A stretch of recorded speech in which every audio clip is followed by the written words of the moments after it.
तो उसके बाद आर क्या है, रंग्स ऑफ योगा लैडर।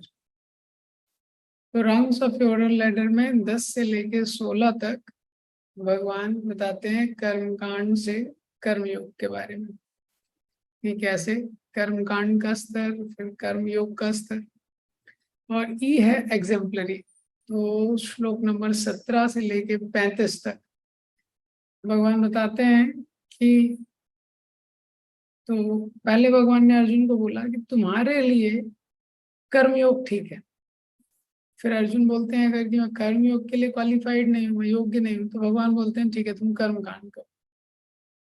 फिर उसके बाद अर्जुन अगर बोलते हैं कि मैं ज्ञान योग के लिए क्वालिफाइड हूँ, तो भगवान बोलते हैं तुम ज्ञान योग के लिए अगर योग्य भी हो तभी भी तुम एग्जाम्पल सेट करने के लिए कर्म करो। तो इस अध्याय में जो 17 से 24 है, तो 17 से 24 श्लोक में भगवान ने बताया कि अगर तुम ज्ञान योग के लिए क्वालिफाइड हो, हाँ, तभी भी एग्जाम्पल सेट करने के लिए तुम कर्म करो। तो अर्जुन को प्रश्न उठता है लेकिन कर्म करते हैं तो बंधन में फंस जाते हैं। तो 25 से 29 इसमें भगवान ने बताया है कर्म कांड और कर्म योग में क्या अंतर होता है। और फिर 30 से 35 जो श्लोक है उसमें बताया है कि कर्म योग व्यक्ति को कैसे एलिवेट करता है, व्यक्ति को कैसे लिबरेट करता है, उसको बंधन में नहीं डालता है। और लास्ट ही है एनिमी फॉर द सोल, 36 से लेके 43।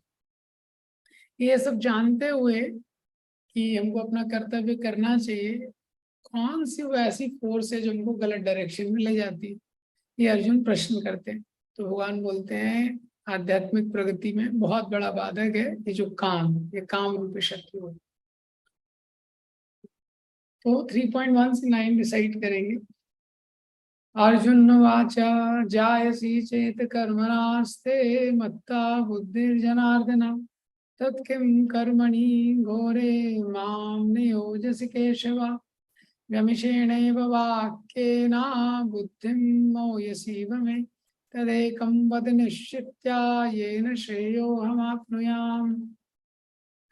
श्रीभगवानुवाच लोकेऽस्मिन् द्विविधा निष्ठा पुरा प्रोक्ता मया नघ ज्ञानयोगेन साङ्ख्यानां कर्मयोगेन योगिनाम् न कर्मणामनारम्भं निष्कर्म्यं पुरुषोऽश्नुते न च संन्यासनादेव समाधि यदि गच्छति न हि कश्चित् क्षणमपि जातु तिष्ठत् अकर्मकृत् कारते अवशा कर्मा सर्व प्रकृतिजैर्गुणा कर्मेन्द्रियाणि संयम्य यास्ते मनसा स्मरन् इन्द्रियार्थान् विमूढात्मा मिथ्याचारः उच्यते यस्त्वेन्द्रियाणि मनसा नियम्यार्भते अर्जुन कर्मेन्द्रिया कर्मयोगम असक्ता सा विशिष्यते।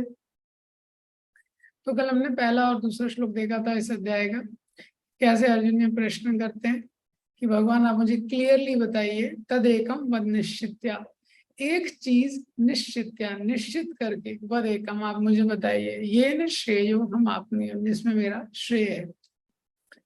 तो भगवान बोलते हैं श्री भगवान वाचा लोकेस्मिन् द्विविधा निष्ठा पुरा प्रोक्ता मया नघ। तो भगवान बोलते हैं अस्मिन इस संसार में, लोकेस्मिन् द्विविधा निष्ठा, दो तरह के फेथ हैं, दो तरह की लोगों की निष्ठा रहती है। पुरा प्रोक्ता मया नघ, पुरा मीन्स पहले। तो भगवान बोलते हैं पहले हे अनघ, हे निष्पाप अर्जुन, पहले मैं ये बता चुका हूँ ऑलरेडी। पुरा प्रोक्ता मया नघ ज्ञान योगेन सांख्यानाम कर्म योगेन योगिनाम। तो ये दो तरह की निष्ठा क्या है, ज्ञान योगेन सांख्यानाम और कर्म योगेन योगिनाम। ज्ञान योगेन सांख्यानाम, तो एक है ज्ञान योग और कर्म योगेन योगिनाम। वॉइस नहीं आ रहा है, इज इट क्लियर? ओके। कर्म योगेन योगिनाम, तो दूसरा क्या है, कर्म योग जो करते हैं।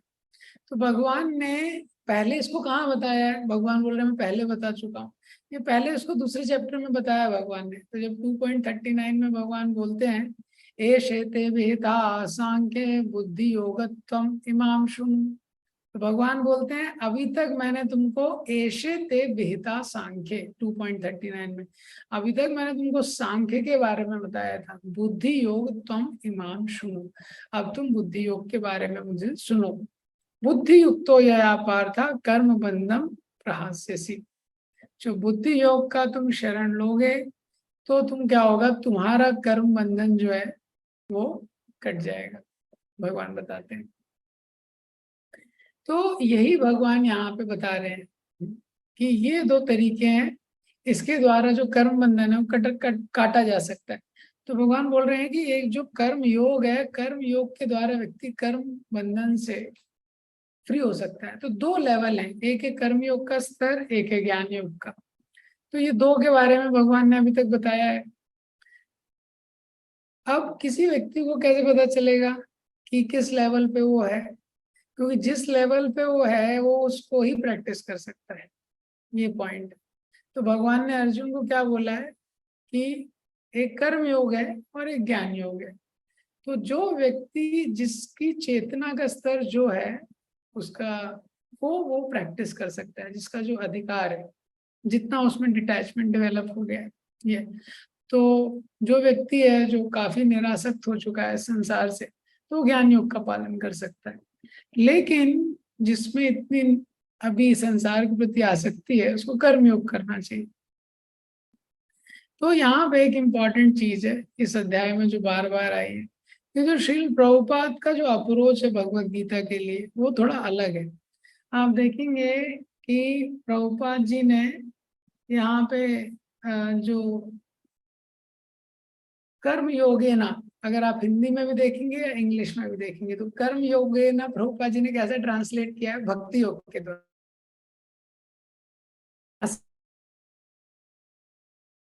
लिखा है कर्म योगे किया उसको भक्ति योग के द्वारा करते हैं। तो इससे एक सेकंड,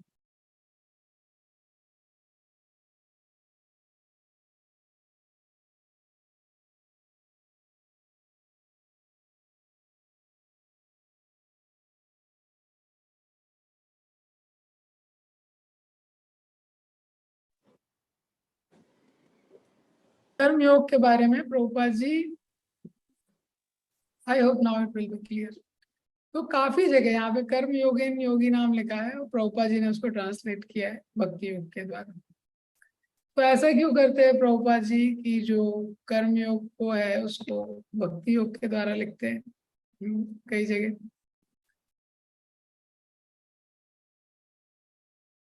तो अभी अगर वॉइस ब्रेक होगा तो बताइएगा। तो प्रभुपाद जी ने जो भगवत गीता दिया है उसमें एक ये स्पेशलिटी है। क्या स्पेशलिटी है? यही उसका स्पेशलिटी है कि प्रभुपाद जी ने जो भगवत गीता लिखा है वो भगवत गीता में प्रभुपाद जी ने जो कंक्लूसिव अंडरस्टैंडिंग है भगवत गीता का वो रिपीटेडली दिया है। तो प्रभुपाद जी ने हर जगह लिखा है। तो कर्म योग, ये योगी नाम, तो कर्म योग को प्रभुपाद जी ने ट्रांसलेट किया है डिवोशनल सर्विस। तो मायावादी इसने एक बार प्रभुपाद जी से प्रश्न किया, स्वामी जी भगवत गीता में इतने सारे श्लोक हैं जहाँ पे कृष्णा नहीं है, कृष्णा इज नॉट देयर, लेकिन वहां पे भी आपने लिख दिया है कृष्ण के बारे में, ऐसा आप कैसे कर सकते हैं? तो प्रभुपाद जी ने मायावादी इसको बोला कि जहाँ पे कृष्ण है वहां से आपने कृष्ण को निकाल दिया, इसीलिए उसको अकाउंट को बैलेंस करने के लिए जहाँ कृष्ण नहीं है वहां भी मैंने कृष्ण को डाल दिया है। भगवत गीता में जो 9.34 है जो भगवत गीता का सार है, मन मना भव मन भक्तो मध्यादि माम नमस्कुरु माम वैश्यसी युक्त एवं आत्मान मत परायण। तो इस श्लोक में माम शब्द भगवान 6 बार बोल रहे हैं, माम माम माम। तो मायावादी इसको कैसे ट्रांसलेट करते हैं कि हमको भगवान, we don't have to surrender to Krishna, we have to surrender to somebody unborn within Krishna. भगवान की शरणागति नहीं लेनी है, भगवान के अंदर कोई है जो अजन्मा है उसकी शरण लेनी है। तो प्रभुपाद जी बोलते हैं यहाँ पे इतना क्लियरली लिखा है कि भगवान बोल रहे हैं मेरी शरण लो, मेरे बारे में सोचो, तुमने वहां से उसको हटा दिया है ये। तो इसलिए प्रभुपाद जी की भगवत गीता बहुत विशेष है। तो प्रभुपाद जी ने कंक्लूसिव अंडरस्टैंडिंग दिया है रिक्वायरमेंट के हिसाब से। तो कंक्लूसिव अंडरस्टैंडिंग भगवत गीता की क्या है कि अल्टीमेटली व्यक्ति को भक्ति योग का प्रैक्टिस करना। नहीं तो भगवत गीता का इतना कॉम्प्लेक्स है, कहाँ कर्म योग है, कहाँ निष्काम कर्म है, कहाँ सकाम कर्म है, तो व्यक्ति बहुत कंफ्यूज हो जाएगा। और जब वो कंफ्यूज हो जाएगा बहुत ज्यादा, तो हो सकता है कि उसके एसेंस को मिस कर जाए। एसेंस है सर्वधर्मां परित्यज्य माम एकम शरणम व्रज। दूसरा क्या है, प्रभुपाद जी ने देखा कि एक और कॉन्टेक्चुअल रिक्वायरमेंट कलयुग में है कि लोगों का ज्यादा आध्यात्मिक जीवन के प्रति उनका रुचि नहीं है। तो कोई भी बुक को लेते हैं, खरीदते हैं, कुछ मिनट पढ़ते हैं, रख देते हैं। ये उनको लगता है चलो मैंने कुछ पैसा दिया है, कुछ देखना चाहिए। तो प्रभुपाद जी का ये इस तरह का विचार था, ये प्रभुपाद जी की करुणा थी कि उनको लगा कि कृष्ण तो गीता के एंड में बता रहे हैं कि क्या करना है, लेकिन प्रभुपाद थ्रू आउट गीता में बता रहे हैं कि हमको क्या करना है। प्रभुपाद जी को लगा कि कोई भी व्यक्ति एक भी मेरी जो किताबें एक भी उसका पेज पढ़े तो उसको जो एसेंशियल मैसेज है, जो मेन मैसेज है भगवत गीता का, वो मिल जाना चाहिए। क्योंकि कलयुग में लोगों में इतना संयम नहीं है कि पेशेंटली धीरे धीरे धीरे धीरे सब कुछ वो समझेंगे। और कर्म योग के द्वारा भी फाइनली भक्ति ही प्राप्त करनी है। तो इस चैप्टर में भी 3.30 में जो आएगा वही इस चैप्टर का एसेंस है, मई सर्वाणी कर्माणी, वो आगे आएगा। तो इसीलिए प्रभुपाद जी ने हर जगह जो कर्म योग है उसको भक्ति योग इस चैप्टर में ट्रांसलेट किया है। तो मैंने पहले बता दिया क्योंकि ये चैप्टर में कई जगह आप लोग देखेंगे तो कॉन्ट्रडिक्शन नहीं है। तो बेसिकली प्रभुपाद जी ने ये इसलिए एक्सप्लेन किया है। यहाँ पे भगवान बोलते हैं 2 तरह की निष्ठा है, और प्रभुपाद जी इसको तात्पर्य में भी एक्सप्लेन करते हैं। अब इसके बाद प्रभुपाद जी के तात्पर्य में अगर आप देखेंगे, प्रभुपाद जी लिखते हैं, एक तो ये फेमस लाइन लिखते हैं, religion without philosophy and philosophy without religion. So religion without philosophy is fanaticism and philosophy without religion is mental speculation. ये प्रभुपाद जी का फेमस स्टेटमेंट है। तो रिलीजन और फिलॉसफी इन दोनों का कॉम्बिनेशन होना जरूरी है। तो रिलीजन मतलब हम अपने प्रेम को भगवान के प्रति कैसे प्रदर्शित करते हैं, वो रीति रिवाज जो है। और फिलॉसफी मतलब जो भी हम रिचुअल्स प्रैक्टिस कर रहे हैं, तो रिचुअल्स में जब स्पिरिट ऐड होती है तो स्पिरिचुअल हो जाता है। तो जो भी रीति रिवाज हम कर रहे हैं उसके पीछे सिद्धांत क्या है, ये दोनों का समन्वय होना चाहिए। ये अल्टीमेटली जितनी फिलॉसफी है वो परम सत्य को खोज रही है और उनका एंड कृष्णा कॉन्शियस है। तो प्रभुपाद जी देखिए बहुत ब्यूटीफुली अपने तात्पर्य में लिखते हैं, संपूर्ण पद्धति का उद्देश्य परमात्मा के संबंध में अपनी वास्तविक स्थिति को समझ लेना है। इसकी अप्रत्यक्ष पद्धति दार्शनिक चिंतन है जिसके द्वारा क्रम से कृष्ण भावनामत तक पहुंचा जा सकता है। प्रत्यक्ष पद्धति में कृष्ण भावनामत में ही प्रत्येक वस्तु से अपना संबंध जोड़ना पड़ता है। तो प्रभुपाद जी बता रहे हैं जो ज्ञान योग का सिस्टम है, जो बहुत स्पेकुलेट करते हैं, अंडरस्टैंड करने की कोशिश करते हैं, इनडायरेक्ट सिस्टम है। कर्म योग का जो सिस्टम है, डायरेक्ट भगवान अपनी सारी इंद्रियों को भक्ति में लगाता है, ये डायरेक्ट सिस्टम है। प्रत्यक्ष पद्धति में कृष्ण भावनामृत में ही प्रत्येक वस्तु से अपना संबंध जोड़ना होता है। इन दोनों में कृष्ण भावनामृत का मार्ग श्रेष्ठ है, क्योंकि इसमें दार्शनिक पद्धति द्वारा इंद्रियों को विमल नहीं करना पड़ता। कृष्ण भावनामृत स्वयं ही शुद्ध करने वाली प्रक्रिया है और भक्ति की प्रत्यक्ष विधि सरल तथा दिव्य होती है। तो प्रभुपाद जी लास्ट सेंटेंस में बोलते हैं, Krishna consciousness is itself a purifying process by method of devotional service. Krishna भावना में तो ऐसा है, भक्ति की क्रियाओं में वो शक्ति है कि आप उसको करने मात्र से व्यक्ति शुद्ध हो जाता है। ये सरल है और दिव्य है। ये जो भक्ति है ये सरल है, ये दिव्य है। तो सिद्धांत के आधार पे क्या है कि ज्ञान योग का आश्रय व्यक्ति कब ले सकता है, जब उसका हृदय शुद्ध हो चुका है। नहीं तो ज्ञान योग का आश्रय नहीं ले सकता। तो जब तक हृदय शुद्ध नहीं हुआ है उसको निष्काम कर्म योग का आश्रय लेना है। कर्म योग का आश्रय लेगा, कर्म के द्वारा धीरे धीरे निष्काम कर्म पे जाएगा, और फिर जब उसका हृदय शुद्ध हो जाएगा तो वो ज्ञान योग का आश्रय लेगा। लेकिन प्रभुपाद जी ने ये सारे कंफ्यूजन्स को हटा के बताया है कि बेसिकली हमको अपनी इंद्रियों को भक्ति में लगाना है। जब हम इंद्रियों को भक्ति में लगाएंगे, कलयुग में टाइम बहुत कम है, तो इंद्रिय अपने आप शुद्ध होंगे। तो ये जो प्रोसेस है सबसे इजी और सबसे इफेक्टिव है। इसके आगे 4th श्लोक में भगवान क्लैरिफाई करते हैं, ना कर्मणाम आरंभम नष्कर्म्यम पुरुषोष्णुते न च संन्यासनादेव सिद्धिम समाधि गच्छति। तो यहाँ पे भी एक बहुत इंपॉर्टेंट डाउट क्लियर करते हैं। तो अभी अभी भगवान 3 से लेकर 9 तक टेक्निकली निष्काम कर्मयोग के बारे में बताने वाले। तो इस श्लोक में भगवान बताते हैं, नाचा कर्मणा अनारंभम। अगर तुम सोच रहे हो कि कर्मों को मैं आरंभ नहीं करूंगा, नष्कर्म्यम पुरुषोष्णुते, लेकिन केवल कर्मों को आरंभ ना करने से तुम निष्कामता को प्राप्त नहीं करोगे। ये नचा संन्यासनादेव, और केवल संन्यास लेने से, कर्म संन्यास लेने से समाधि अधिगच्छति, तुमको समाधि प्राप्त नहीं होगी। तो देखिए, ये बहुत पहले से क्वेश्चन जीवात्मा के माइंड में रहता है। ये पॉइंट देखिए क्या है। जैसे अर्जुन बोल रहे हैं कि मैं कर्म नहीं करूंगा, मैं युद्ध नहीं करूंगा, तो भगवान बोल रहे हैं कार्यते अवशा कर्मा। अभी आगे बोलेंगे, अरे युद्ध तो तुमको करना पड़ेगा हेल्पलेसली, अवशा कर्मा। तुम्हारे हाथ में नहीं है कि युद्ध करना है कि नहीं करना है। हम लोग जिस गुण में है उस गुण के द्वारा प्रभावित है, प्रकृति हमको कंट्रोल कर रही है। तो अर्जुन बोल रहे हैं कि मैं ठीक है, मैं जंगल चले जाऊंगा।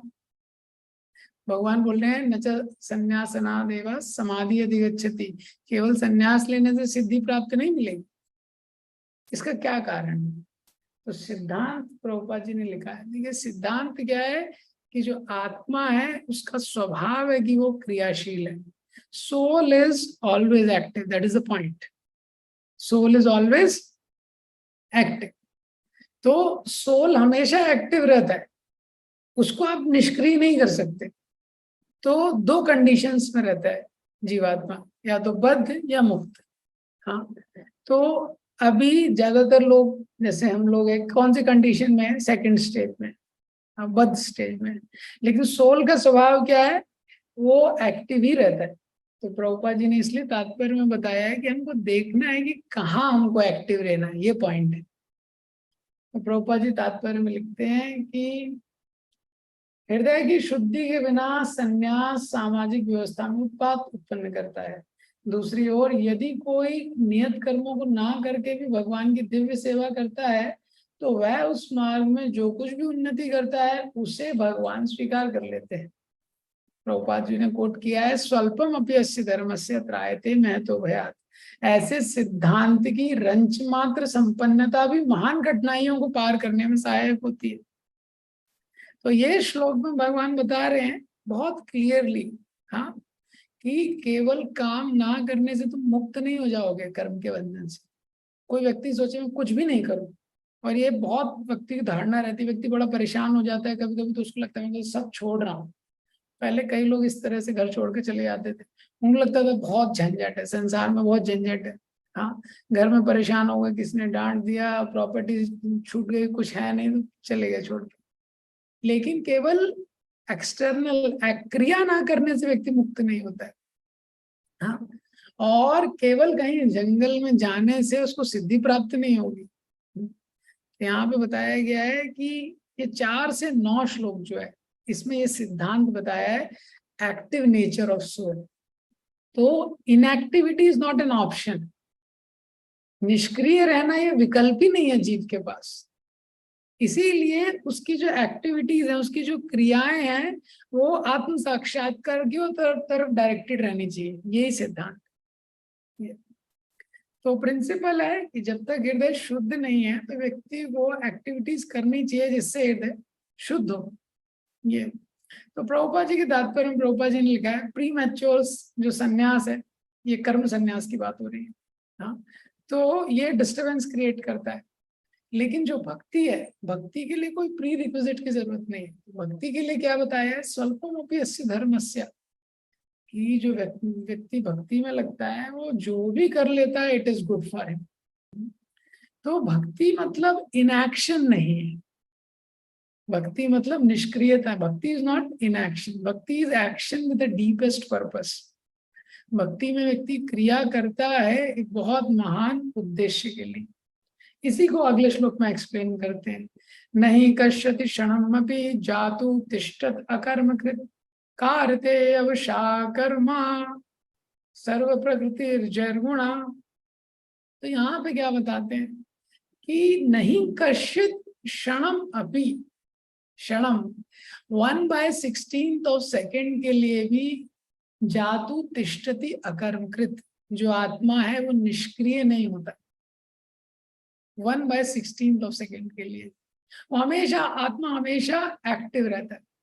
जातु तिष्ठति अकर्मकृत कार्यते ही अवशा कर्मा। अवशा मीन्स हेल्पलेसली, विवश होकर, हाँ, करने के लिए बाध्य होकर, सर्व प्रकृति जैर्गुणा, समस्त प्रकृति के गुणों से उत्पन्न गुणों के द्वारा जो व्यक्ति है वो बाध्य हो जाता है और कार्य करता है।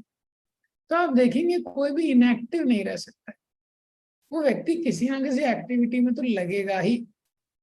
कोई भी चीज देख लीजिए आप, कोई भी जगह देख लीजिए, कोई भी व्यक्ति इनएक्टिव नहीं रह सकता। ये तो आप कहीं जाएंगे, बहुत सुंदर जगह भी है, बहुत सुंदर जगह है, शांत जगह है, ये तो डिपेंड करता है व्यक्ति किस गुण में है, उसके अकॉर्डिंग एक्टिविटी करेगा। तो कोई बहुत सतोगुण में है, वो कहीं एक ऐसी जगह मिल गई उसको, कहीं फॉरेस्ट में चला गया है, कंट्री साइड है, वहां झरना बह रहा है, वहां पेड़ है, तो पेड़ के नीचे बैठेगा, जप करने लगेगा या तो कोई बुक पढ़ने लगेगा, क्योंकि वो सतोगुण में है। ये रजोगुण में कोई व्यक्ति है तो अपनी गर्लफ्रेंड को लेके वहां पे आ जाएगा, और वहीं तमोगुण में कोई व्यक्ति पहुंच जाएगा तो सो जाएगा, वो पेड़ के नीचे ही सो जाएगा, वो सोचेगा अच्छा झरना बह रहा है, हवा चल रही है, सो जाएगा। तो बेस्ड ऑन जो गुण है उसके हिसाब से व्यक्ति एक्टिव रहता है, वो उसके हाथ में नहीं है निष्क्रिय रहना, तो निष्क्रिय नहीं रह सकता है। तो गुणे का मतलब क्या है? डिजायर, उसके जो डिजायर है, इच्छा है, द्वेष है, तो वो प्रकृति के द्वारा उत्पन्न गुणों के द्वारा, और जो उसका स्वभाव है, बहुत जन्मों के उसके मन में संस्कार है जो फिक्स है, उसी के अकॉर्डिंग वो बाध्य रहता है, वो उसको पुश करते हैं अंदर से। प्रभुपाद जी तात्पर्य में लिख रहे हैं, यह देहधारी जीव का प्रश्न नहीं है, अपितु आत्मा का यह स्वभाव है कि वह सदैव सक्रिय रहता है। यह आत्मा का स्वभाव है, वो सदैव सक्रिय रहता है। यह शरीर मृत वाहन के समान है जो आत्मा द्वारा चालित होता है। तो शरीर तो मृत है, body is like a dead vehicle.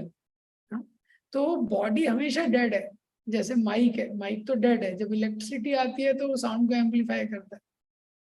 अतः आत्मा को कृष्ण भावनामृत के सत्कर्म में प्रवृत्त रखना चाहिए, अन्यथा वह माया द्वारा शासित कार्यों में प्रवृत्त होता रहेगा।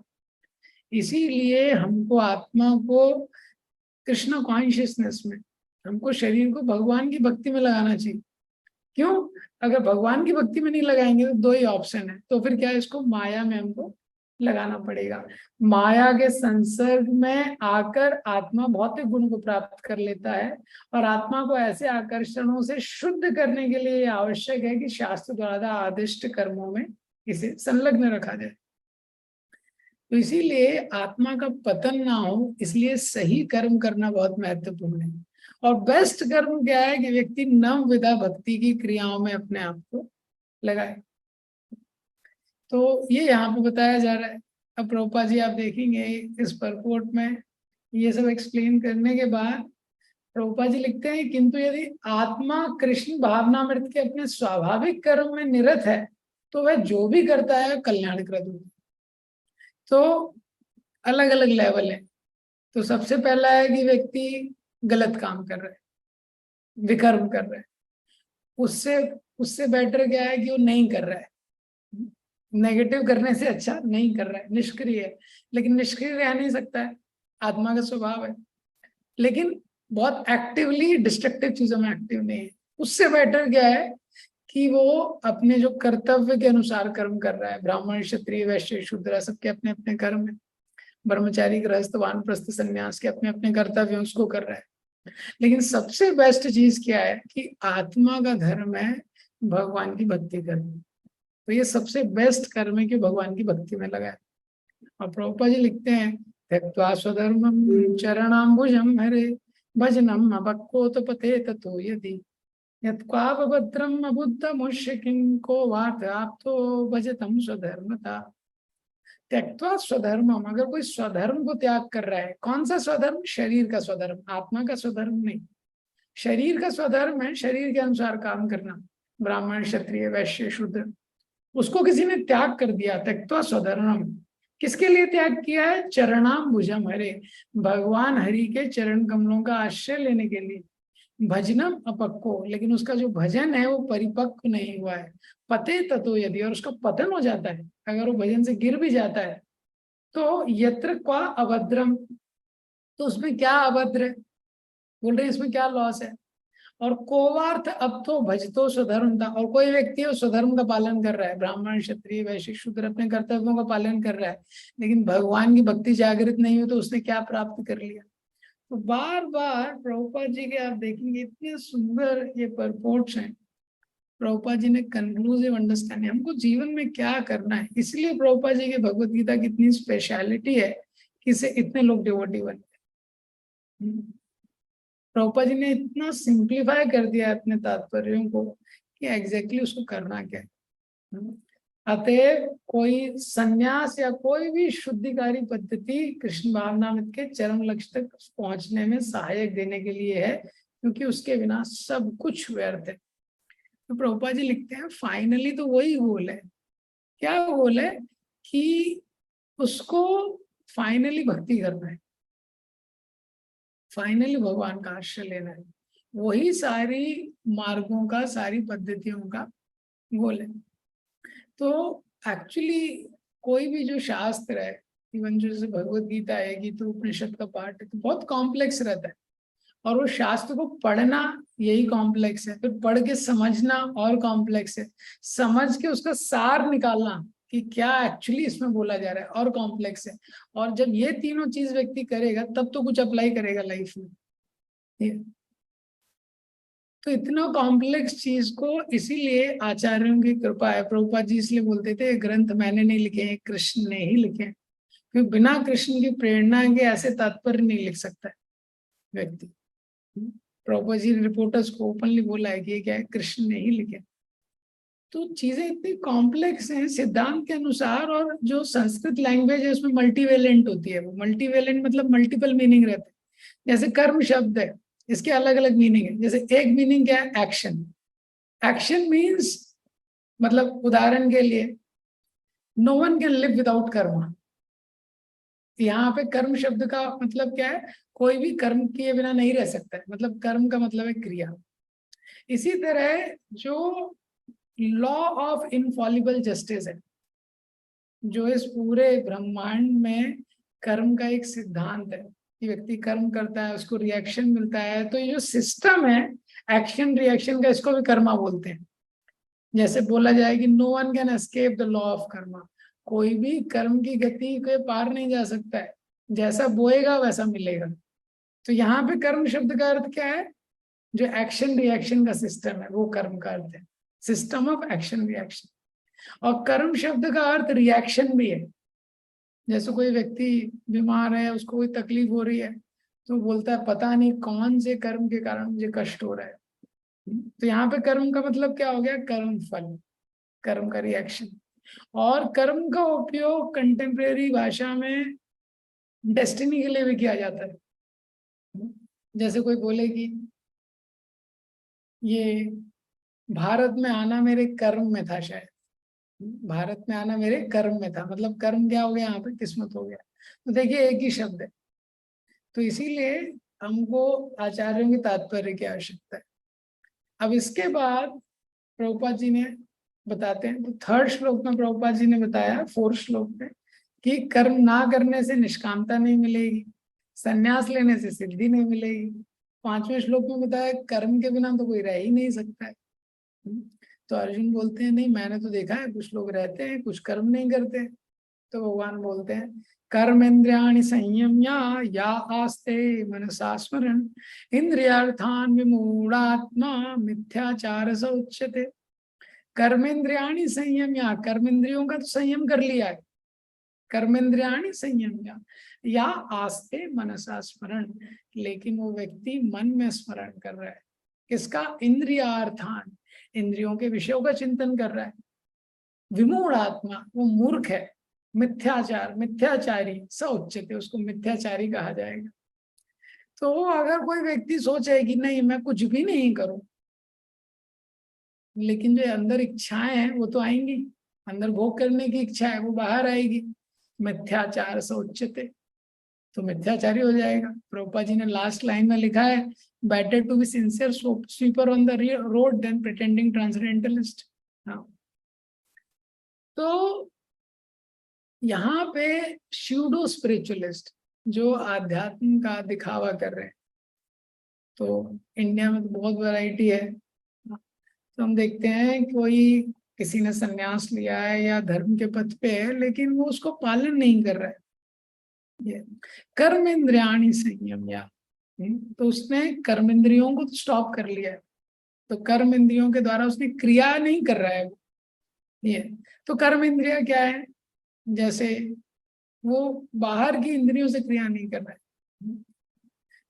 मन या अस्ते मनसा, लेकिन मन का नेटवर्क तो अंदर है, मन का नेटवर्क कॉन्स्टेंटली ऑन है, तो मन में रिमेम्बर कर रहा है, जैसे मुंह से बोल नहीं रहा है। ये एक कर्म इंद्रिय का फंक्शन है, तो मुंह से बोल नहीं रहा है लेकिन मन में स्मरण कर रहा है। तो कर्म इंद्रियों को उसने बंद कर दिया है। आंखें हो गई, आंख बंद कर दी उसने, आंख में कुछ गलत नहीं देख रहा है। कान बंद कर दिए, कानों से कुछ गलत नहीं सुन रहा है, ठीक है। लेकिन मनसा स्मरण, लेकिन मन में स्मरण कर रहे हैं इंद्रियों के विषयों में। प्रभुपाद जी ने बहुत स्ट्रॉन्ग तात्पर्य इसका दिया। इंद्रियार्थान, इंद्रियों के विषयों का चिंतन कर रहा है। विमूढ़ आत्मा, वो सोच रहा है कि मैं दुनिया को मूर्ख बना रहा हूँ, दुनिया उसकी इंद्रियां उसको मूर्ख बना रही है। विमूढ़ आत्मा, he is thinking he is fooling the world, he is fooled by his senses. मिथ्याचार, वो मिथ्याचारी है। तो प्रभुपाद जी ने इस श्लोक में बताया है उन लोगों के लिए विशेषकर, अगर कोई अपने कर्म को छोड़ के संन्यास आश्रम में आता है, त्याग करता है, तो उसके लिए बताया है कि उसके लिए कितना महत्वपूर्ण है कि जो एक्सटर्नल लाइफ है और इंटरनल लाइफ है उसमें समन्वय करना। देखिए 3 लेवल है। लोएस्ट लेवल क्या है, मतलब एक लेवल है, हाईएस्ट लेवल है कि व्यक्तियों का इंद्रियों पे पूरा नियंत्रण हो गया, जो कि बहुत हाई लेवल है। उसके नीचे का लेवल क्या है कि वो प्रामाणिकता से, गंभीरता से इंद्रियों को नियंत्रण करने का प्रयास कर रहा है, ऐसा जीवन जी रहा है। और तीसरा लेवल क्या है कि वो इंद्रियों के विषयों की खोज कर रहा है। तो top level is one who has controlled his senses, second level is one who is striving sincerely to control his senses, and third level is one who is actively searching for the objects of sense gratification. तो जो तीसरा level है gone case, तो ये तीसरे level का बात हो रहा है। हाँ, तीसरे लेवल का बात हो रहा है कि वो मन में उसका गोल वही है, इंद्रिय तृप्ति, बस उसने ड्रेस चेंज कर लिया है। ये सिद्धांत है। दूसरा क्या है कि यहाँ पे एक और सिद्धांत बताया गया है कि संयम अलग अलग लेवल पे होता है, कर्म इंद्रिय, ज्ञान इंद्रिय और मन। तो कर्म इंद्रिय के स्तर पे संयम करना फिर भी आसान है, क्योंकि कर्म इंद्रिय सबसे ग्रॉस है। जैसे कोई कोई कर्म इंद्रिय है, हाथ है, हाथ से किसी ने किसी को थप्पड़ मार दिया तो एकदम ग्रॉस हो गया, हर कोई उसको देख लेगा, वीडियो में आ जाएगा। हाँ, कर्म इंद्रिय। लेकिन ज्ञान इंद्रिय, जैसे ज्ञान इंद्रिय है, तो ज्ञान इंद्रियों का जो का मिसयूज है उससे सूक्ष्म है। अगर व्यक्ति आंखों से कुछ गलत देख रहा है, उसकी दृष्टि में दोष है, उसको पकड़ना इतना आसान नहीं। इसी तरह कानों में लगा के कुछ सुन रहा है व्यक्ति ज्ञान इंद्रियों में, तो उसके द्वारा कुछ गलत सुन रहा है, तो उसको व्यक्ति इतने जल्दी नहीं पकड़ पाएगा। और मन में वो क्या कर रहा है, वो तो उसको और कृष्ण को ही पता है और किसी को नहीं पता है। तो ये सूक्ष्म होते जा रहा है। कर्म इंद्रिय सबसे स्थूल है, फिर ज्ञान इंद्रिय उससे सूक्ष्म है, और मन उससे भी ज्यादा सूक्ष्म। ये तो व्यक्ति के लिए इम्पोर्टेंट है कि हो सकता है इस संसार में कोई एक्सटर्नली इनएक्टिव हो लेकिन इंटरनली हाइपर एक्टिव हो। क्यों? क्योंकि इंटरनली उसका गोल है कि वो इंद्रिय के विषयों को चाहता है। तो इसीलिए एक तो शुद्ध भक्त है जिसको संसार के प्रति कोई इंटरेस्ट नहीं है, एक भौतिकवादी व्यक्ति है जो संसार के प्रति फुल इंटरेस्ट है उसको। बीच में हम साधक हैं। साधक के लिए महत्वपूर्ण है कि अपना बाहरी जीवन और अंदर का जीवन उसमें थोड़ा समन्वय लाए। हाँ, उसको पता होना चाहिए कि मेरे को इसमें समन्वय करना पड़ेगा। तो बोलते हैं कि जब जो शुद्ध भक्त है तो माया अप्रोच करती है, हाँ, तो वो सीधे बोलता है नो वे, वो एकदम क्लियर है, नो वे। तो माया को एग्जैक्ट तुरंत रिजेक्ट करता है। और जो इस संसार में जो मटेरियलिस्ट है, भौतिक संसार में लगा हुआ है, तो जब भी माया कुछ प्रपोजिशन देती है तो रेड कारपेट वेलकम देता है माया को। कुछ भी एंजॉय करने का अपॉर्चुनिटी आता है। लेकिन जो साधक के स्तर पे है वो क्या बोलता है, वेट। तो उसको आकर्षण भी है लेकिन उसको सिद्धांत भी पता है। इसलिए हमारे स्तर पे ये इम्पोर्टेंट है कि ये जो मिसमैच है आउटर और इनर लाइफ्स का, व्यक्ति को इसको कम करना चाहिए बाय रेजिंग हिज कॉन्शियसनेस को रेज करके। नहीं तो इंद्रियार्थान विमूढ़ात्मा मिथ्याचार सा उच्चते, तो मिथ्याचारी हो जाएगा। तो जो अपने को योगी बताते हुए इंद्रियतृप्ति के विषयों की खोज में लगा रहता है वह सबसे बड़ा धूर्त है, भले ही वह कभी कभी दर्शन का उपदेश क्यों ना दे। उसका ज्ञान व्यर्थ है, क्योंकि ऐसे पापी पुरुष के ज्ञान के सारे फल भगवान की माया द्वारा हर लिए जाते हैं। ऐसे धूर्त का चित्त सदैव अशुद्ध रहता है, अतः उसके योगिक ध्यान का कोई अर्थ नहीं रहता। रूपा जी ने बहुत स्ट्रॉन्ग स्टेटमेंट लिखी है। Life is about practice. हमारा जीवन में क्या है, प्रैक्टिस बहुत इंपॉर्टेंट है। ये बाकी तो जो थ्योरी है जो डिस्कस कर रहे हैं, तो चेतन चंद्र बोलते हैं we say sense gratification is bad but we secretly disbelieve it. हम बोलते हैं इंद्रिय तृप्ति बेकार है, लेकिन मन के अंदर इच्छा है, वी सीक्रेटली डिसबिलीव इट। हाँ, ये तो हमको समझना चाहिए जो कर्म इंद्रियों का भी जिसने संयम कर लिया है, तो बाहर वाले उसको व्यक्ति सोच सकते हैं, प्रभुपाद जी ने इसमें लिखा है कि उसको कुछ चीप फॉलोअर्स मिल जाएंगे, तो बाहर वाले लोग सोचेंगे अरे तो बहुत बड़ा योगी है, बहुत बड़ा ज्ञानी है, बहुत बड़ा साधु है ये। तो बाहर वालों को वो डिसीव कर सकता है। सबसे पहले व्यक्ति की इच्छा होती है कि मैं इम्प्रेस करूं, हर व्यक्ति के मन में इच्छा है दूसरे मेरे से इम्प्रेस रहे, मेरा कैसा जीवन है। तो भक्ति में आने के बाद हमारी इच्छा है कि दूसरों को ये अंडरस्टैंडिंग होना चाहिए कि मैं कितना बड़ा भक्त हूँ, ये इंटेंशन रहता है। और कुछ हद तक इस ड्रामा में हम सक्सेसफुल भी हो जाते हैं, दूसरों को इम्प्रेस करने में हम सक्सेसफुल हो जाते हैं ये।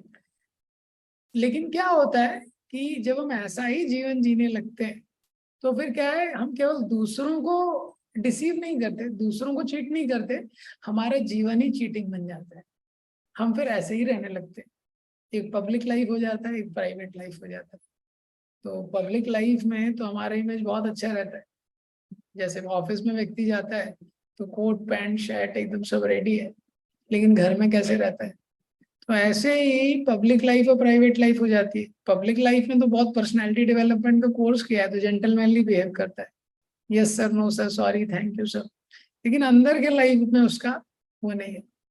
तो spiritual advancement comes not by changing of activity but change of mentality. तो ये यहाँ पे भगवान बता रहे हैं कि हमारे चिंतन में चेंज होना चाहिए, मन में ये भाव रहना चाहिए कि मुझे सेवा करनी है, भगवान का आश्रय लेना है ये, और फिर वो लाइफ में रिफ्लेक्ट होना चाहिए। तो जो भी हम स्पिरिचुअल प्रैक्टिस करते हैं, हाँ, तो whatever rituals you are doing, rituals are an opportunity to spend quality time with Krishna. अगर रिचुअल्स में हम मन को नहीं लगाएंगे तो ये कंडीशन आ सकती है। जो भी भक्ति की क्रियाएं करते हैं, हम जप कर रहे हैं, मंगल आरती कर रहे हैं, आध्यात्मिक ग्रंथों का अध्ययन कर रहे हैं, श्रवण कर रहे हैं, अगर हम उसको केवल रिचुअल्स की तरह करते रहेंगे तो मन में बहुत धीरे चेंज होगा थॉट्स में। लेकिन अगर हमको ये पता चलेगा it is an opportunity to spend quality time with Krishna, जो भी हम भजन कर रहे हैं, मनन कर रहे हैं, श्रवण कर रहे हैं, जप कर रहे हैं, इसमें क्वालिटी होनी चाहिए, ये मुझे क्वालिटी टाइम स्पेंड करना है भगवान के साथ, उससे हमारा थॉट प्रोसेस क्या है वो चेंज होगा। यस्तु इंद्रियाणि मनसा नियम्नार्भते अर्जुन कर्मेंद्रिया कर्मयोगम असक्ता सा विशिष्टते। यस्तु तो भगवान बोलते हैं, अब जो 6वें श्लोक में बोला है वो है बोला है मिथ्याचारी के बारे में, तो 7वें श्लोक में बोलते हैं वो जो मिथ्याचारी है, मिथ्याचारी ऐसा शिवडो स्पिरिचुअलिस्ट या ढोंगी सन्यासी है, उससे अच्छा तो जो आदर्श यानी प्रामाणिक गृहस्थ है। Pseudo spiritualist versus sincere householder. यस्तु इंद्रियाणी, लेकिन इंद्रियाणि मनसा नियम्य, जो अपनी इंद्रियों को मन के द्वारा वश में करके आरभते अर्जुन प्रारंभ करता है। कर्मेंद्रिया कर्मयोगम, कर्म इंद्रियों को कर्मयोग में लगाता है। आसक्ता, बिना आसक्ति के, सा विशिष्यते, वह श्रेष्ठ है। तो भगवान बोल रहे हैं दूसरी ओर यदि कोई निष्ठावान व्यक्ति अपने मन के द्वारा कर्म इंद्रियों को वश में करने का प्रयत्न करता है, आरभते, उसने कंट्रोल नहीं किया है पूरा, लेकिन प्रयत्न कर रहा है, और बिना किसी आसक्ति के कर्म योग के का प्रारंभ करता है, तो वह अति उत्कृष्ट है। तो यही भगवान यहाँ पे बता रहे हैं कि जिस श्लोक में जिस कंपैरिजन किया है, ये जो दूसरा व्यक्ति है ये बेटर है। हाँ, प्रभुपाद जी बोलते हैं कि इस तात्पर्य में प्रभुपाद जी बताते हैं सेम चीज कि जीवन का उद्देश्य है विष्णु को प्राप्त करना, तो कोई गृहस्थ जीवन में है चाहे सन्यासी जीवन में है, वो प्रामाणिक रहना चाहिए। तो प्रभुपाद जी कंक्लूजन में लिखते हैं, जो निष्ठावान व्यक्ति इस विधि का पालन करता है उस पाखंडी से कहीं श्रेष्ठ है जो अबोध जनता को ठगने के लिए दिखावटी आध्यात्म का जामा धारण करता है। जीविका के लिए ध्यान करने वाले प्रवंचक ध्यानी की अपेक्षा सड़क पर झाड़ू लगाने वाला निष्ठावान व्यक्ति कहीं श्रेष्ठ है। तो प्रभुपाद जी यहाँ पे वापस से ये सिद्धांत बता रहे हैं कि क्या बेटर है। लाइफ में हमको पता होना चाहिए कि जो भी क्रिया हम कर रहे हैं, इसलिए प्रभुपाद जी ने सिद्धांत दिया है 2.47 में, कर्मण्यवाधिकारस्ते मा फलेषु कदाचित्। जो भी हम क्रिया करते हैं क्रिया का एक फल होता है, लेकिन जो बाहरी फल है वो मेन फल नहीं है, मेन फल इंटरनल है। कोई भी हम क्रिया करते हैं उसका फल मिलता है, और ये पूरे 3.89 में यही सिद्धांत बताया जाएगा। तो मेन फल क्या है कि हमारी चेतना में परिवर्तन होना चाहिए, हमारे थॉट प्रोसेस में चेंज होना चाहिए। अभी तक हम संसार को जैसे देख रहे थे, अभी तक संसार को देख रहे थे भोग की दृष्टि से, अब उसमें परिवर्तन होना चाहिए कि हमको संसार को देखना है सेवा की दृष्टि से। अभी तक सारे विषयों को, सारी वस्तुओं को, सारी व्यक्तियों को कैसे देख रहे थे, वही नीले कलर का चश्मा लगा था, वो चश्मा क्या है, भोग दृष्टि का चश्मा है। अब उसको हमको चेंज करना है, अब हमको ज्ञान चक्षु से उसको देखना है, उसके लिए ये सारी चीजें बताई गई। इसीलिए व्यक्ति को प्रामाणिक रूप से भक्ति करना बहुत इंपॉर्टेंट है। महाराज का एक पास टाइम है, तो एक बार एक प्रभु जी थे, वो देख रहे थे, चौपाटी में आते हैं, देखते हैं बहुत एंथुसियास्टिक कीर्तन चल रहा है। तो सब यंग लोग होते हैं, सब यंग लोग डांस कर रहे होते हैं, कीर्तन कर रहे होते हैं। ये तो उनको लगता है कि अरे मैं तो वृद्ध हो गया हूँ, तो ये लोग यंग हैं इसलिए ये इतना एंथुसियास्टिकली डांस कर पा रहे हैं, वो कर पा रहे हैं। और ये सोचते सोचते वो जितने वृद्ध हैं उससे और ज्यादा वृद्ध मन में हो जाते हैं। ये सोचते सोचते मैं तो वृद्ध हूँ, मैं तो और वृद्ध हूँ, मेरा तो शरीर ऐसा हो गया है, मैं तो ये नहीं कर सकता, मैं तो वो नहीं कर सकता, ऐसे मन में बार बार विचार आते हैं उनको। ये लोग यंग हैं इसलिए ये लोग इतने एंथुसियास्टिक है, मैं तो ओल्ड हो गया हूँ, मैं तो कीर्तन नहीं कर सकता हूँ, ऐसा डांस नहीं कर सकता हूँ। तो ये विचार से काफी डिप्रेस उनको लगने लगता है। तो राधानाथ महाराज को ड्राइव कर रहे होते हैं, तो जस्ट चलते चलते महाराज से वो एक्सप्रेस कर देते हैं कि ये लोग इतने यंग हैं इसलिए इतने एंथुसियास्टिक है, हाँ मैं तो वृद्ध हो गया हूँ, अब एंथुसियाज्म नहीं आता है। तो महाराज बोलते हैं those who are young will become old soon, but if you are not enthusiastic in devotional service then you have to become young again. कि जो यंग है वो तो बहुत जल्दी वृद्ध हो जाएंगे समय के साथ, लेकिन अगर आप भक्ति में गंभीरता से नहीं लगेंगे तो वापस से आपको युवा होना पड़ेगा। निरंतर श्रीमद् भगवद गीता की जय। श्री प्रभुपाद।